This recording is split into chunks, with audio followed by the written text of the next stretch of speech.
Anong kailangan mo? Di ba sabi ko huwag ka nang tatawag? Ang sakit ng ginawa mo eh. Minahal kita. Pinagkatiwalaan. Inalagaan.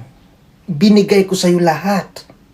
Kahit na single mom ka, hindi kita pinagdudahan. Bakit mo tinago sa akin na may anak ka? Ang sakit. Kaya ngayon, wala na. Hiwalay na tayo.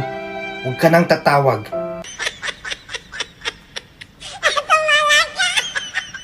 Ang tunay na pag-ibig, walang lokohan, walang kasinungalingan.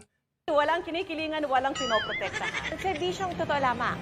At dahil hindi natutulog ang balita, Nakatuto kami 24 oras.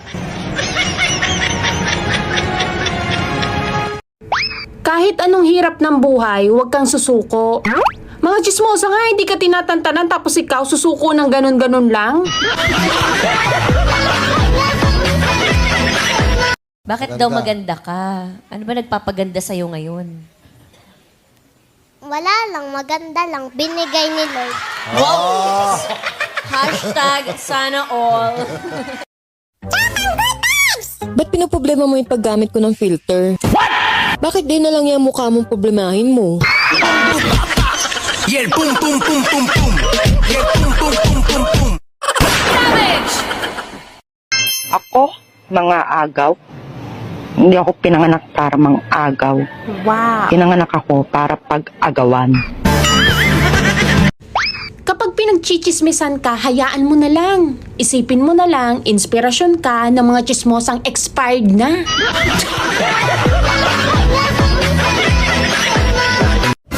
Uy, be, alam mo parang wala kang pinoproblema. Akala mo lang yon, pero nalulunod din ako sa problema. Nilalangoy ko lang.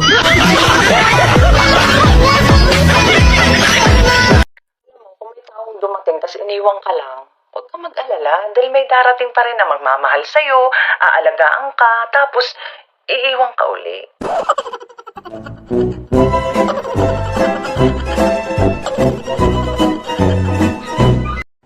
Wala talaga tayo magawa kung pinagchichismisan tayo, Day. Lapitin ng mga chismosa ang magaganda. Normal lang yan. Ang hirap maging single. Ang dami manliligaw. Nakakalito. Sino to? Ito. Hi! Buntis ako! Second baby natin! Talaga, Han? Wow, ang saya-saya ko. Promise. Iiwan ko na lahat ng mga kabit ko. Pangako yan sa'yo. Wow! Thank you, Han! Promise din sa susunod na anak natin, ikaw lang, Ama!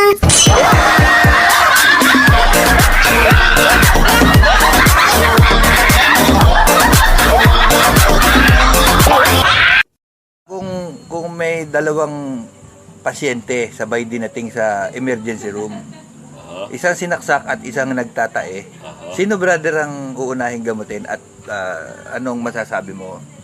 Okay, napakaganda tanong yan. Ito, sa pahina 24, ang isinasaad, kabasa-basa, ay halimbawang nagkataon at nangyari na ang isang nagtatae at isang nasaksak ay parehong idinating sa emergency room. Ang uunahin ng doktor siyempre ay ang nagtatae. Bakit naman? Bakit naman, brother? Dahil itong nasaksak, pwede siyang salina ng dugo anytime. Ito naman nagtatay, hindi pwede salina ng tae anytime. Kaya dapat unahin ang nagtatae. Habaan mo pa yung pasensya mo sa kanila. Hoy! Anong tingin mo sa pasensya ko, Garter?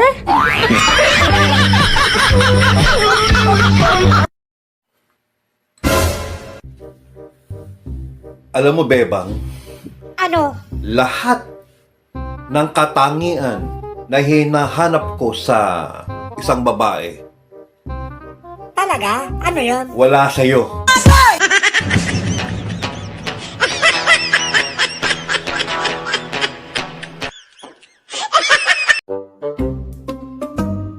Diet daw ako ng diet, hindi naman ako pumapayat. Sila nga, paganda ng paganda. Hindi naman gumaganda.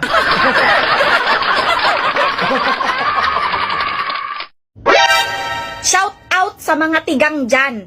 May meeting tayo bukas. Pag-uusapan natin kung paano tayo madidiligan. Ako lagi So, ganito kasi yung profile picture ko sa Facebook. Tapos, ganito yung itsura ko nung nag-meet kami ng kamit ko. Abay, tinakbuhan ako. Kasalanan talaga to ng mga filter na to. Idagdag mo pa tong cellphone ko na Oppo. Grabe naman tong TikTok dito. Ano, may favoritism na tayo? Pag sa kanila mukha silang Power Ranger pag nakaganito, tapos pag ako parang madungis. Hala. Kadalasan daw niloloko ngayon yung mga magaganda. Kinakabahan ako. No. Ang mga lalaki hindi bumabase sa itsura ng babae kung maganda. Bumabase ang mga lalaki sa ilong. Atay, hindi ka kasal? Paano na yan? Ano to? Ay, may exempted ba doon? Ano ba yan? Ay, wag kang ano dyan. Logi, walang away-away, bati-bati tayo. Huwag kang mawala ng pag-asa. Medyo matapos naman konti ang ilong mo. Huwag kang mawala ng pag-asa. Meron din naman ang lalaking gusto pango.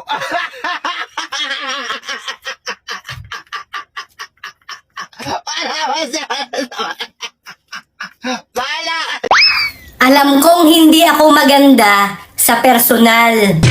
Pero ito lang ang sasabihin ko. Maganda naman ako sa TikTok.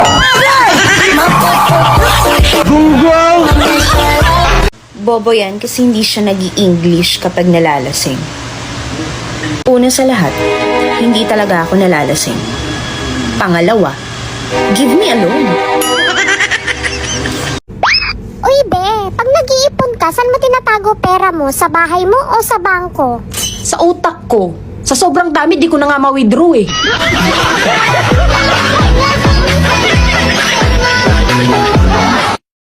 Hindi ako pwedeng sumuko sa buhay. O bakit? Kasi mawawala ng inspirasyon yung mga chismosa kong kapitbahay.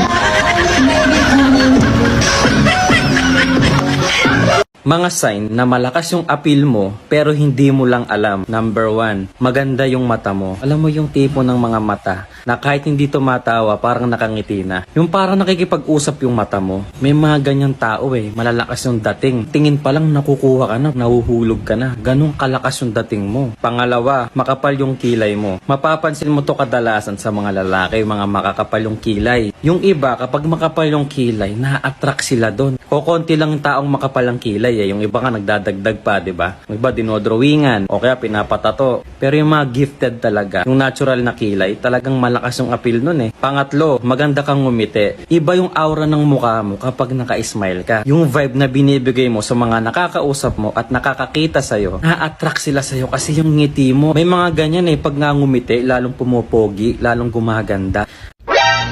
Hey Besh, may challenge ako sa'yo. Kasi sabi nila, gumaganda daw ang tao kapag nakangiti. Sige nga. Patingin nga, ngiti ka nga.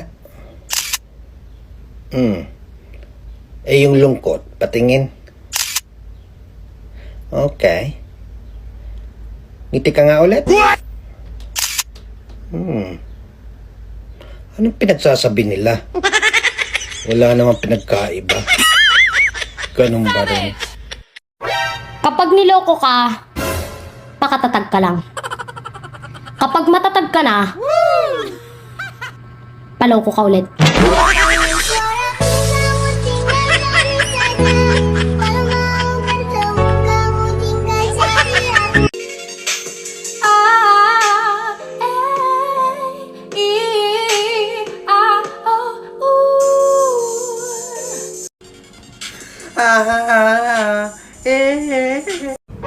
Alam mo kung ano yung masakit? Yung parinig ka ng parinig sa kaaway mo tapos bingi pala. Huwag ka nang malungkot. Pangit ka na nga, malungkot ka pa.